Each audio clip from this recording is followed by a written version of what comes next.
अकबर और बीरबल की कहानियां भारतीय लोकजीवन में बुद्धिमानी, न्याय और हास्य का अद्भुत संगम है। जहां सम्राट अकबर की दूरदर्शिता राज्य को एकजुट रखने का कार्य करती थी, वहीं बीरबल की चतुराई और न्यायप्रियता से न केवल राजसभा सजती थी, बल्कि प्रजा के मन में विश्वास भी पनपता था। प्रस्तुत कहानी बीरबल की न्याय बुद्धि की एक ऐसी परीक्षा है जिसमें न केवल उनकी चतुराई बल्कि नैतिकता की भी कसौटी होती है। भाग 1। दिल्ली के बाजार में हंगामा। दिल्ली के मुख्य बाजार में एक दिन अचानक शोर मच गया। भीड़ ने एक युवक को पकड़ रखा था और आरोप लगाया जा रहा था कि उसने एक सुनार की दुकान से सोने की अंगूठी चुरा ली है। युवक की उम्र लगभग 20 वर्ष की थी, चेहरा मासूम परंतु भयभीत। लोग उसे पीटने को उतारू थे कि तभी वहां गश्त लगाते हुए सिपाही पहुंचे और उसे पकड़कर दरबार में ले आए। दरबार में सुनार भी उपस्थित हुआ और उसने कहा, जहां पनाह, यह वही लड़का है जो मेरी दुकान पर आया था और जब मैं दूसरे ग्राहक से बात कर रहा था तभी इसकी हरकतों पर संदेह हुआ। मेरे पास रखी एक बहुमूल्य अंगूठी गायब हो गई। लड़के ने सफाई दी, हुजूर, मैंने कुछ नहीं चुराया। मैं तो बस अपनी माँ के लिए एक जोड़ी कान की बालियां देखने गया था। अंगूठी का मुझे कोई पता नहीं। बीरबल यह सब ध्यान से देख रहे थे। उन्होंने कहा, जहां पनाह, मामला उलझा हुआ है। बिना किसी प्रत्यक्ष प्रमाण के किसी को अपराधी ठहराना अन्याय होगा। कृपया मुझे इस मामले की जांच की अनुमति दी जाए। अकबर ने सिर हिलाया और बीरबल को आदेश दे दिया। भाग 2। बीरबल की पहली जांच। बीरबल ने सबसे पहले युवक के वस्त्रों की जांच करवाई, कहीं अंगूठी छिपी तो नहीं है। परंतु कुछ नहीं मिला। फिर उन्होंने दुकान पर जाकर जगह देखी, वहां किसी तरह की कोई टूट-फूट या संकेत नहीं था जिससे यह सिद्ध हो सके कि वहां से जबरन चोरी की गई हो। बीरबल ने पूछताछ की, क्या दुकान पर और कोई ग्राहक मौजूद था? सुनार ने कहा, हाँ, एक बुजुर्ग महिला और 2 व्यापारी भी थे। बीरबल ने सभी को बुलवाया। बुजुर्ग महिला ने कहा, मुझे तो कुछ नहीं पता। मैं तो चांदी के कंगन देख रही थी। व्यापारियों ने भी यही कहा कि उन्होंने कुछ संदेहजनक नहीं देखा। बीरबल ने युवक से पूछा, क्या तुम पहले कभी इस दुकान पर गए हो? जी नहीं, मैं तो पहली बार गया था। बीरबल ने देखा कि मामला केवल बाहरी तौर पर सीधा लग रहा है, पर इसके भीतर कोई और सच छिपा है। भाग 3। एक सप्ताह की मोहलत। बीरबल ने अकबर से कहा, जहां पनाह, मैं इस युवक को 1 सप्ताह की मोहलत देना चाहता हूं। अगर यह अपराधी निकला तो स्वयं अपना अपराध स्वीकार करेगा, और अगर निर्दोष है तो सच सामने आ जाएगा। अकबर ने शर्त रखी, अगर तुम 7 दिन में अपराधी नहीं खोज पाए तो यह मान लिया जाएगा कि युवक ही दोषी है और उसे दंडित किया जाएगा। बीरबल ने सहमति दी और युवक को अपने साथ रखा। भाग 4। एक अलग रणनीति। बीरबल ने युवक से कहा, तुम मुझे सच्चाई बताओ। मैंने बहुत झूठे और सच्चे देखे हैं। अगर तुमने गलती की है तो अभी बता दो। युवक ने कहा, हुजूर, मैंने कुछ नहीं किया। मैं बहुत गरीब हूं, पर कभी चोरी नहीं की। मेरी माँ बीमार हैं, उनके इलाज के लिए मैं बालियां खरीदना चाहता था। बीरबल को उस पर विश्वास हो गया। उन्होंने एक योजना बनाई। उन्होंने 3 दिन बाद एक नौटंकी मंडली को बुलवाया जो जादू और चमत्कार दिखाने का दावा करती थी।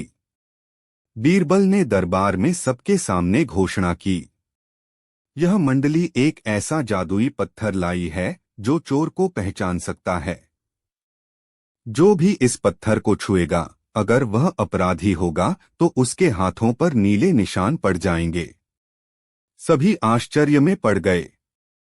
पत्थर को मखमल के कपड़े में लपेटकर एक कमरे में रखा गया और सभी साक्षियों, युवक, सुनार और बाकी उपस्थित लोगों को बुलवाया गया। बीरबल ने कहा, अब सब एक एक कर पत्थर को छुए। सभी गए और लौटे। अंत में बीरबल ने सबके हाथ चेक किए। युवक के हाथों पर नीला रंग था, बाकी सभी के हाथ साफ। अब दरबार में हलचल मच गई। सब सोचने लगे कि अब युवक पकड़ा गया। लेकिन तभी बीरबल बोले, जहां पनाह, यही व्यक्ति निर्दोष है। अकबर चौंक पड़े, पर नीला रंग तो इसी के हाथों पर है। बीरबल ने मुस्कराकर उत्तर दिया, जहां पनाह, यह नीला रंग तो मैंने पत्थर पर लगाया ही नहीं था। यह एक भ्रम था। असली अपराधी ने डर के कारण पत्थर को छुआ ही नहीं। इस युवक ने निडर होकर उसे छुआ, क्योंकि वह सच बोल रहा था।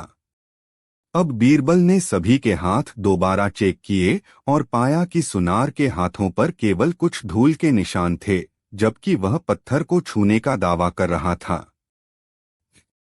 भाग 5, सच्चाई का खुलासा। बीरबल ने अब सुनार से सीधा प्रश्न किया, क्या आपने वास्तव में अंगूठी खोई है? सुनार हड़बड़ा गया।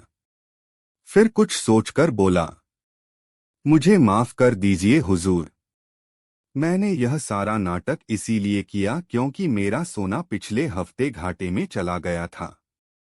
मैंने सोचा कि अगर किसी को झूठे आरोप में फंसा दूं तो जनता से सिंपैथी मिल जाएगी और मैं नया व्यापार शुरू कर सकूंगा। दरबार स्तब्ध रह गया। बीरबल ने अकबर की ओर देखा और कहा, जहां पनाह, अगर हम केवल साक्ष्यों पर विश्वास करते तो निर्दोष युवक आज दंड पा चुका होता। न्याय केवल आंखों से नहीं, बुद्धि और विवेक से भी किया जाना चाहिए। अकबर ने युवक को इनाम दिया और सुनार को 1 वर्ष के लिए व्यापार से वंचित कर दंडित किया। भाग 6, बीरबल पर आरोप। परंतु इस घटना के कुछ ही दिन बाद दरबार में फिर हलचल मच गई। एक दरबारी जो बीरबल से ईर्ष्या करता था, उसने उन पर ही चोरी का आरोप लगा दिया। उसने कहा, हुजूर, महल के खजाने से जोरे की एक नीलमणि गायब है और उसे मैंने बीरबल के कक्ष के पास गिरा देखा है। अब दरबार में खुसर पुसर शुरू हो गई। अकबर असमंजस में थे, पर उन्होंने फिर भी निष्पक्षता रखते हुए बीरबल से कहा, क्या तुम अपना पक्ष स्पष्ट करोगे? बीरबल मुस्कराए और बोले, जरूर जहांपना, परंतु क्या मुझे 1 दिन की मोहलत मिलेगी ताकि मैं असली चोर को पकड़ सकूं? अकबर ने स्वीकृति दे दी। भाग 7, चोर का पर्दाफाश। बीरबल ने उस दरबारी को जो उन पर आरोप लगा रहा था चुपचाप बुलवाया और कहा, तुमने जो किया वह बहुत चतुराई से किया, पर क्या तुम जानते हो कि नीलमणि असली थी ही नहीं? वह दरबारी चौंका।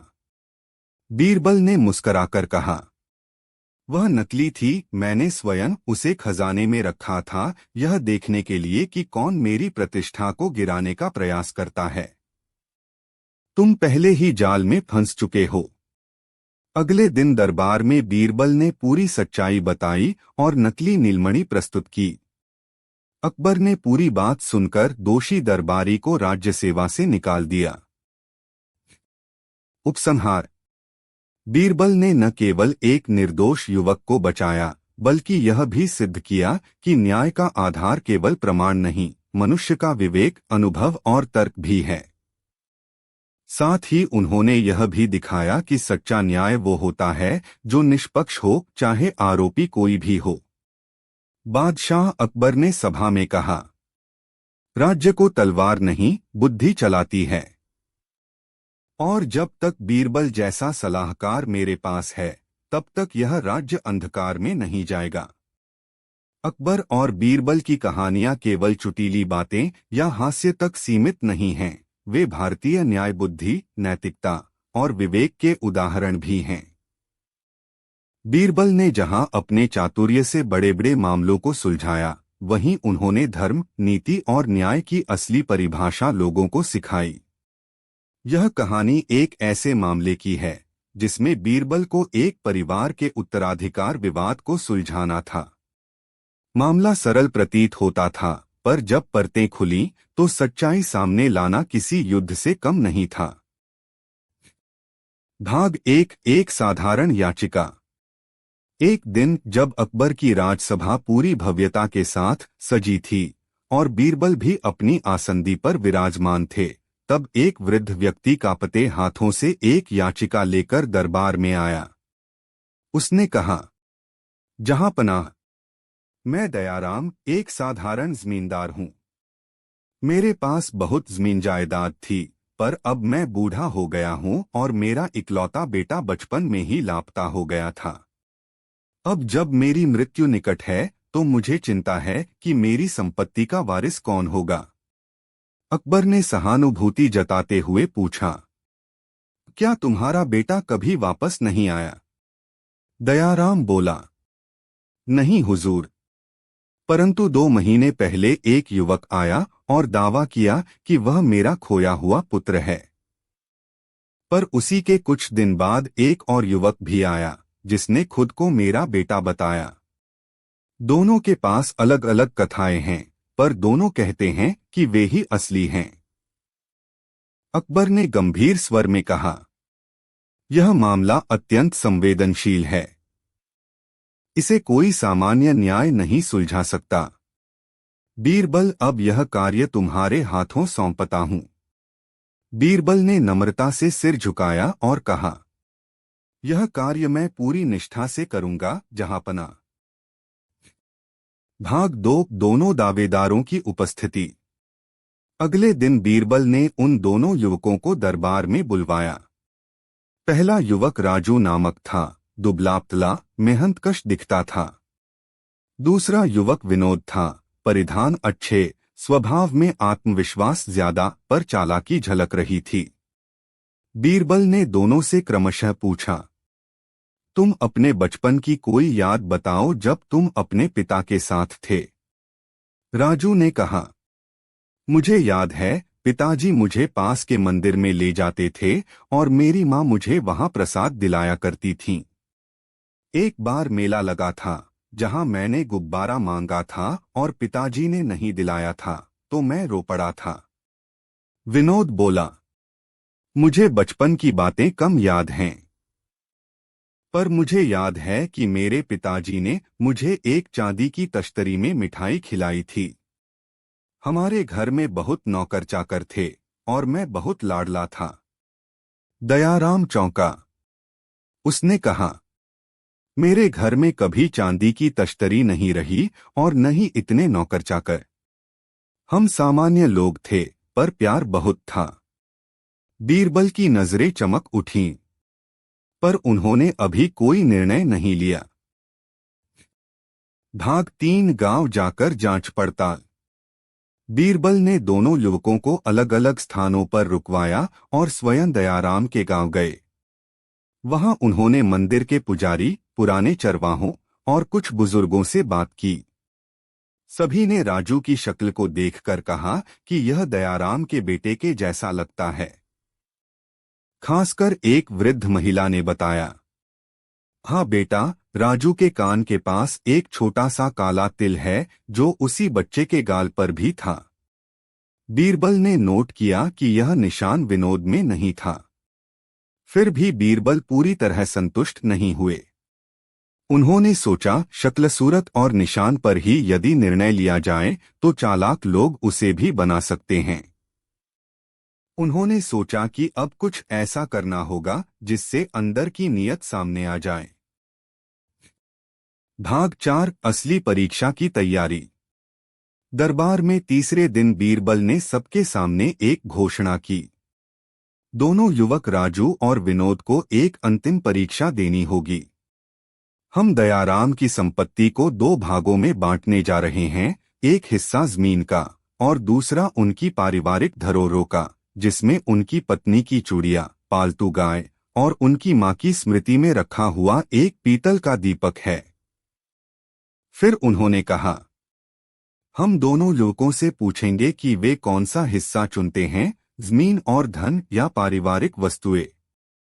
राजू ने बिना देर किए कहा, मैं अपनी मां की चूड़ियां, गाय और दीपक चाहता हूं।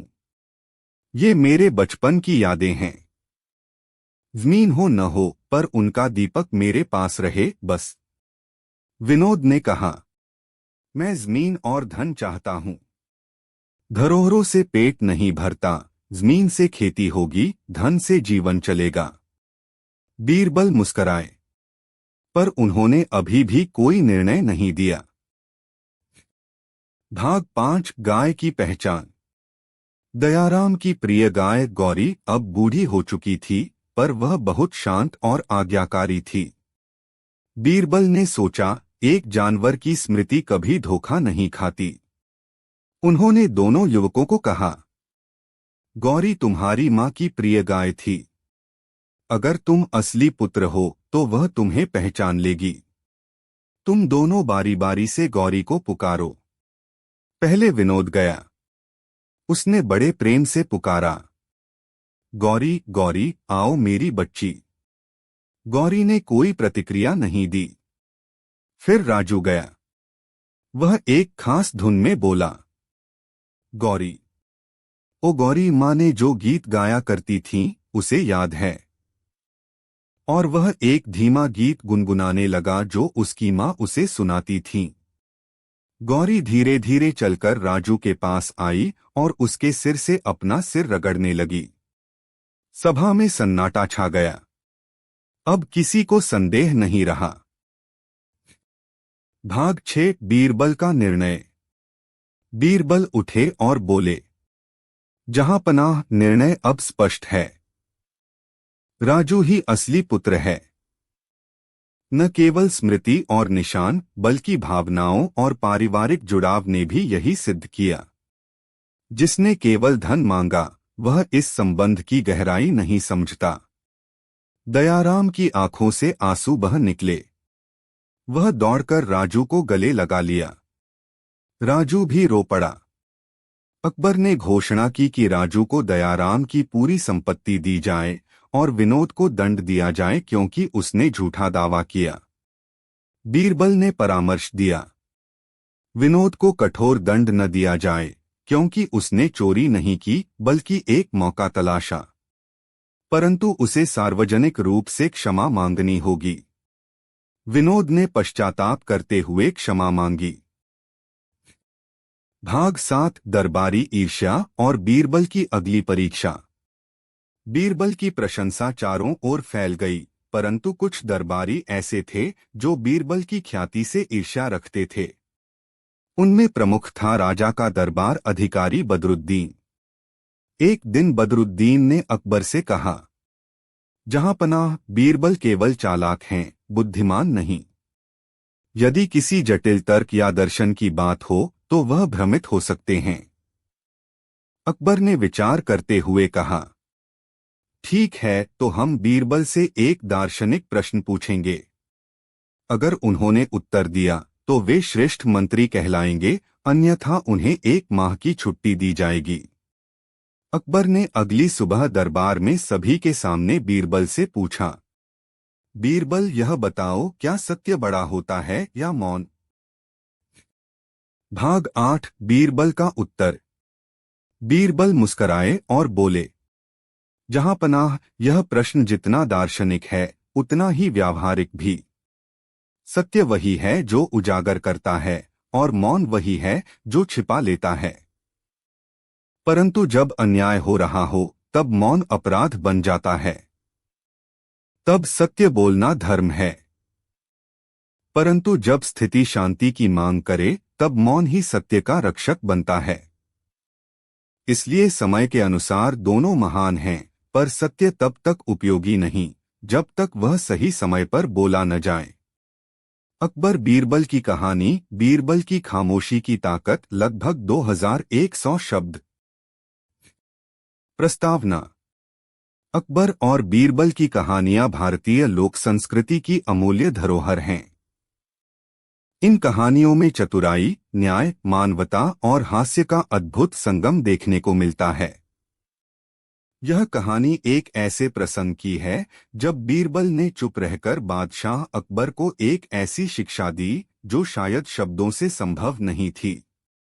आइए इस रोचक और प्रेरणादायक कहानी में प्रवेश करें। पहला दृश्य, दरबार में असंतोष। मुगल सम्राट अकबर का विशाल दरबार हर दिन नए नए मुद्दों से गूंजता रहता था। विद्वानों, मंत्रियों, सेनापतियों और राज्यों से आए दूतों की आवाजाही से दरबार जीवंत रहता था। परंतु पिछले कुछ दिनों से बादशाह अकबर किसी चिंता में डूबे रहते थे। दरबार में उनकी मुस्कुराहट कहीं खो गई थी। एक दिन उन्होंने अचानक ऐलान किया, हम चाहते हैं कि कोई दरबारी हमें ऐसा मनोरंजन प्रदान करे जो हमारे मन को हर्षित कर दे। हम उसकी प्रतिभा का उचित पुरस्कार देंगे। सभी दरबारी चौंक गए, क्योंकि यह कोई आम मांग नहीं थी।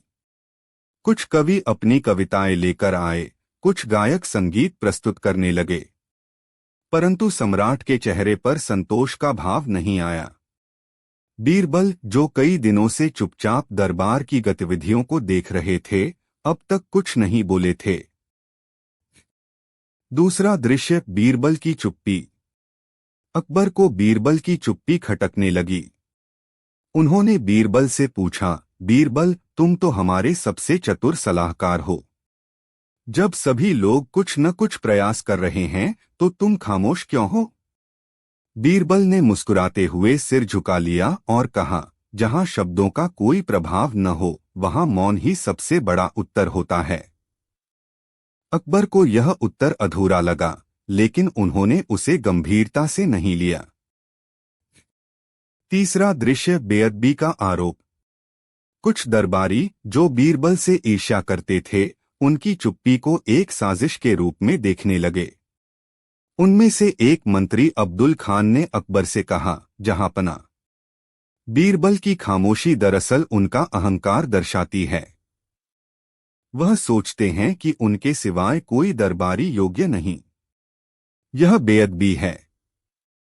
अकबर को यह सुनकर क्रोध आ गया। उन्होंने बीरबल को बुलाया और कहा, क्या यह सच है कि तुम खुद को सबसे श्रेष्ठ समझते हो? बीरबल ने विनम्र स्वर में उत्तर दिया, जहांपना। श्रेष्ठता की कसौटी न शब्दों से मापी जाती है और न ही मौन से। समय ही इसका निर्धारण करता है। अकबर और अधिक क्रोधित हो गए। उन्होंने ऐलान किया, बीरबल को 1 सप्ताह के लिए दरबार से निष्कासित किया जाता है। यदि वह पुनः अपनी उपयोगिता सिद्ध कर सकें तो उन्हें लौटने की अनुमति मिलेगी। चौथा दृश्य, नगर में हलचल। बीरबल के निष्कासन की खबर आग की तरह फैल गई। नगर के लोग दुखी हो गए, क्योंकि वे जानते थे कि बीरबल ही वह व्यक्ति हैं जिनकी वजह से न्याय की नींव मजबूत थी। बीरबल बिना कोई विरोध किए अपने घर लौट गए। उन्होंने न किसी से शिकायत की और न ही कोई सफाई दी।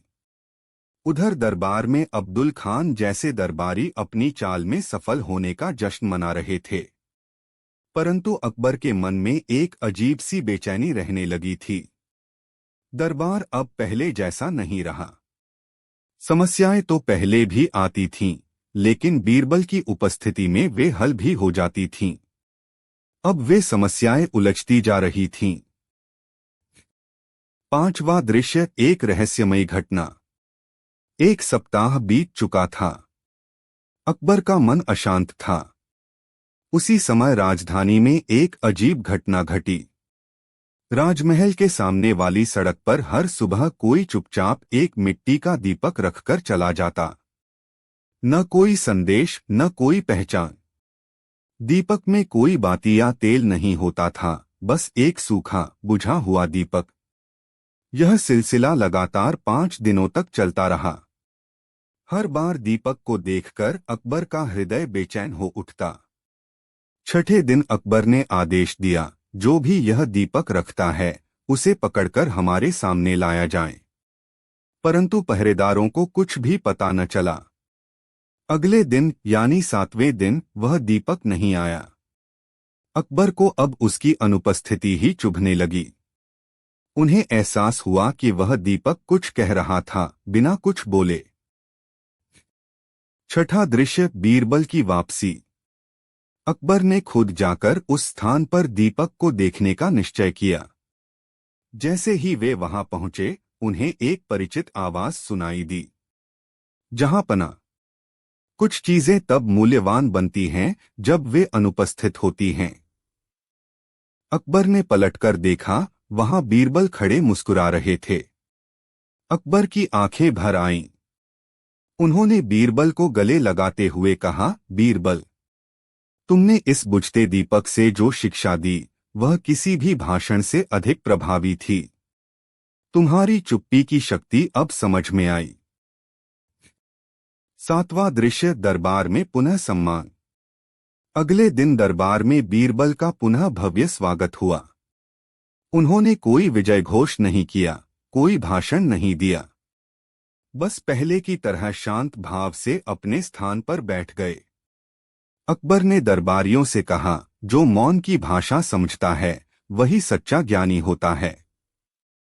बीरबल ने यह सिद्ध कर दिया है कि कभी कभी चुप रहकर ही सबसे बड़ा उत्तर दिया जा सकता है। अब्दुल खान और अन्य ईर्ष्यालु दरबारी शर्मिंदा होकर अपने स्थान पर झुक गए।